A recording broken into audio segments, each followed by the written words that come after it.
Hemp is an annual fibrous plant that is grown for many uses and has been grown in our history for up to 8,000 years. Marijuana is either the recreational use or the medicinal use of the psychoactive compounds within the cannabis plant. Industrial hemp, you get a lot of the strains that don't have the psychoactive compound THC in it at all, so absolutely useless as a drug.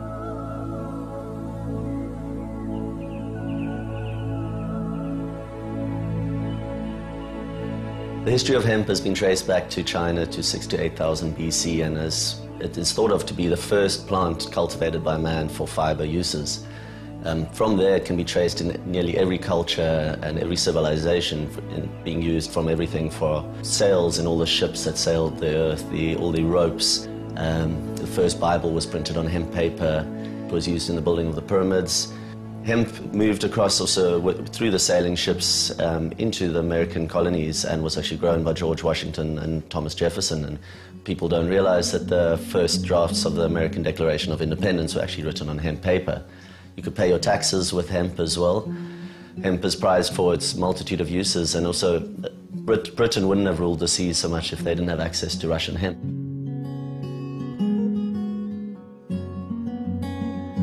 Throughout history, hemp had a very big role in industry, but towards the sort of beginning of the 20th century, it started losing a little bit of market share to cotton, because the hemp fiber it's quite hard to get off the stalk. In 1930, a man called Schlichten invented a new machine to take the fiber off hemp while it was green. The Hearst Corporation bought up the rights for this machine. They then squashed the design for this machine and ran a campaign with DuPont, who had just invented nylon, and a lot of the petrochemical industries as well, to get hemp banned because it was now competition. The history is quite involved, but when you look at the facts, there's no ways that this plant is criminalized because a part of it can be abused. It is because of its threat to major corporations and big business. When America banned hemp and put a lot of pressure on the rest of the Western world to follow suit, there was only one Western country that decided that they would continue growing, and that was France. The rest of the countries that have traditionally grown hemp have been the communist countries. You find a lot in Serbia, Hungary, obviously China being the world leader. They're growing by far the most. Since the 1990s, there's been a resurgence in the West, and Canada was the first major country that changed, and now they're growing 50,000 hectares at the moment.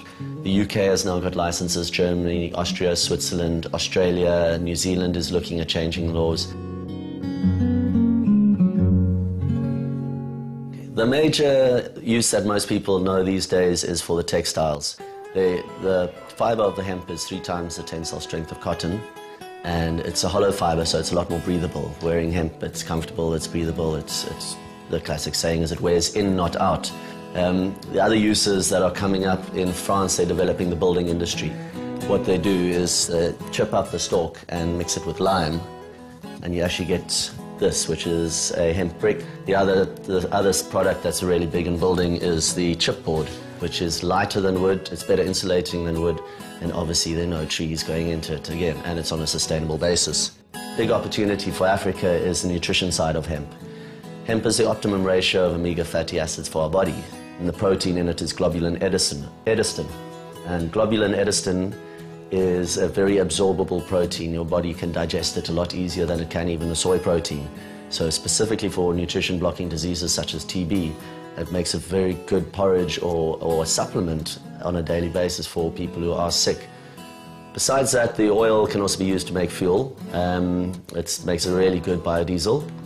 Another very important use for hemp is paper. It makes up to 4 times as much pulp per acre as trees, and obviously on a sustainable basis, you're getting, after 4 to 6 months, a yield of pulp instead of waiting for 6 to 8 years or even longer for trees. There's now hemp plastic as well, this is amazing. This is coming out of Australia now. People don't realize that up to 50% of our oil goes into making plastics. That even if we stop driving cars today, it wouldn't sort out our fuel problem and our oil problem in the Middle East. So this technology is really exciting.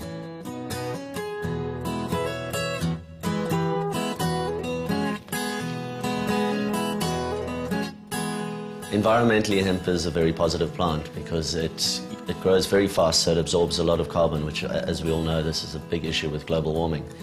It also cuts down your use of pesticides and other chemicals in the farming practice, so it will stop your pollution of rivers and land and all that. A Canadian company has worked out, they've grew an acre of cotton and an acre of hemp and tested the inputs of water and pesticides. And a hemp t-shirt uses 300 liters less water and a cup and a half of pesticides less than cotton. So that is amazing. That you can actually see the effects immediately on planet saving and your costs reduction for a farmer to grow hemp versus cotton. In South Africa, currently the situation is that hemp is only grown for research purposes. It is controlled by the Department of Health, and the permit is, at the moment, currently a permit to grow a narcotic drug.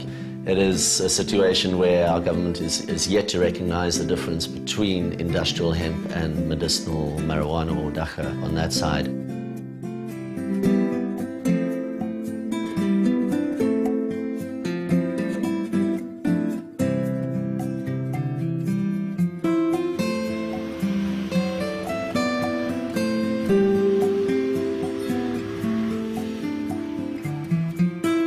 We as Emporium see our role as very much as an educational tool at the moment.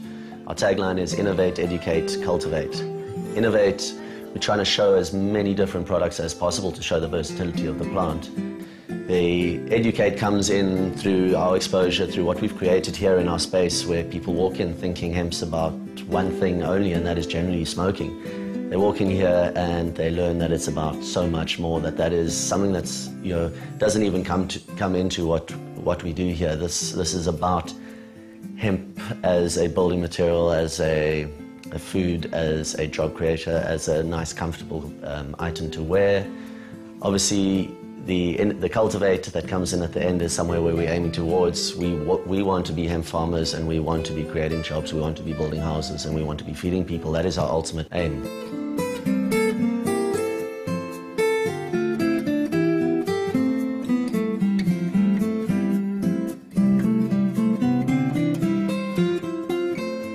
I feel there's a big future for hemp in South Africa in the way that the solutions it offers are so much more needed here than they are in any of the first world countries.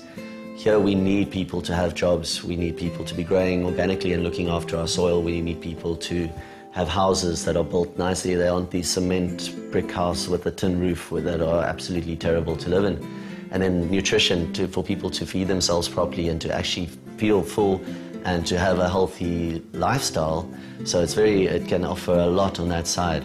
So yes, the future is bright if we can just get it through the system and get it to a place where a farmer can actually grow hemp as an industrial crop.